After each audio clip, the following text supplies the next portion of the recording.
Hey everyone, it's Sunday, so it's time for story time.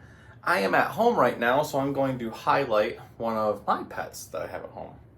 This is Fox. Fox is a corn snake, but you may notice something special about Fox here. There is absolutely no black pigment in his skin, and his eyes are red. Now, sometimes that might be called albinoism, but that would be true if Fox were a mammal. Mammals have melanin, that's what gives tones of browns and blacks. But reptiles have different types of chromatophores. Those are all the different types of pigments that put in things like reds and yellows and greens into their skin. So when we see a snake like Fox that has no black pigment, it's actually called amelanistic. That means lack of melanin. So the melanin would be what provides the black pigment, but he's got these other chromatophores that still provide the oranges, the reds, and the yellows in there. Now, corn snakes are really cool snakes. They're very docile, as you can see. He just kind of likes to hang out. There's a couple different ways that they may have gotten their name. Usually, on a corn snake, one that's not albino, the stomach here would actually have a black checkered pattern that would kind of look like almost like corn. But the other is that these snakes would often hang out around corn cribs, and that's because of the rodents they like to eat. So these guys are considered a constrictor, which means that they're going to bite their prey and they're going to curl it up and suffocate it, and then they eat it. So just like other snakes we've talked about in the past, like boas and pythons and stuff, he'll suffocate that prey, and then he can eat something as big around as he is, as thick as point, which is this, despite his neck being that big around. They can do that by stretching the skin around his face, and then all these muscles around his body crush that prey item to be able to fit into his stomach, and then he digests it. Now, he smells his food out just like all other snakes do by sticking out his forked tongue and flicking it up and down. And what that does is he can pick up the chemicals in the air that tell him what animal it is that's around. So he's going to hunt in that same variation. He's a diurnal snake. So you've probably heard the term nocturnal. That means nighttime active, but he's diurnal, which is daytime active. It's really easy to remember if you just think of diurnal, the D, as in day, and nocturnal, the N, as in night. So he's a diurnal snake, and he'll spend his time rooting around in different rodent burrows, underneath rocks and logs and things like that, trying to seek out food. Then, of course, he's going to try to find a nice place to hide. So corn snakes are very, very common in the pet trade.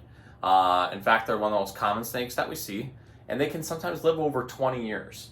So as long as they have good genetics and you're taking care of them in a good manner and making sure that they eat correctly, then you can have a very, very long-lasting snake. So I am going to read a pretty cool book this week called And She, written by Chamberlain. Now, it's not often I mention who illustrated this book, but you'll see it's illustrated by Maranda Zimmerman, or as we know at the store, Miss Maranda, who runs the front counter. So she is an amazing artist. She's done all kinds of drawings and things like that for the store, and she helped illustrate this book. So this is And She by Chamberlain and Maranda Zimmerman. She sleeps and she sleeps. She roars and she roars. She jumps and she jumps. She bites and she bites.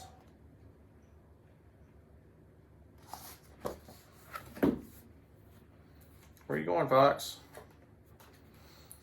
Also, I spell Fox's name Fawkes. If you're a Harry Potter fan, you'll understand that one. She eats and she eats.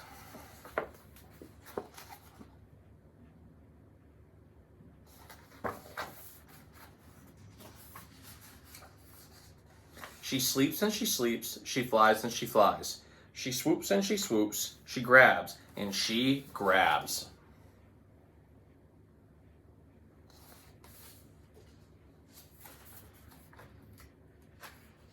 She eats and she eats.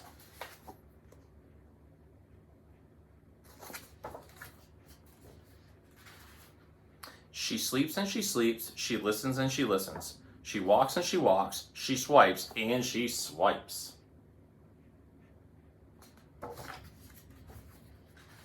She eats and she eats.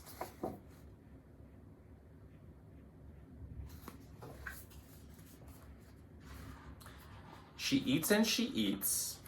Oops, sorry. Skip the page. She sleeps and she sleeps. She smells and she smells. She slithers and she slithers. She strikes and she strikes.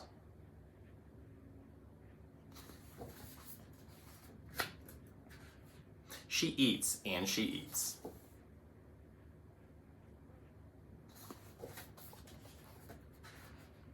She sleeps and she sleeps. She sneaks and she sneaks. She runs and she runs. She grabs and she grabs.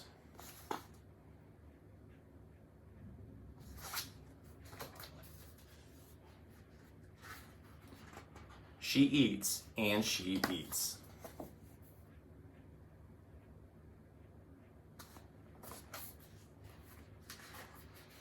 She sleeps and she sleeps. She howls and she howls. She hunts and she hunts. She snaps and she snaps.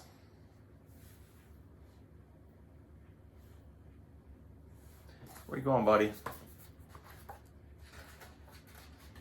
She eats and she eats.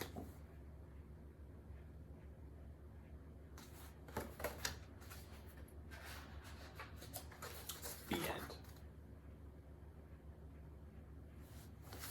So the fun part about this book is that we kind of see that it doesn't matter if you are a bear, a cheetah, a snake, doesn't really matter. You all sleep, you all eat, and you all have special things that help you grab your food.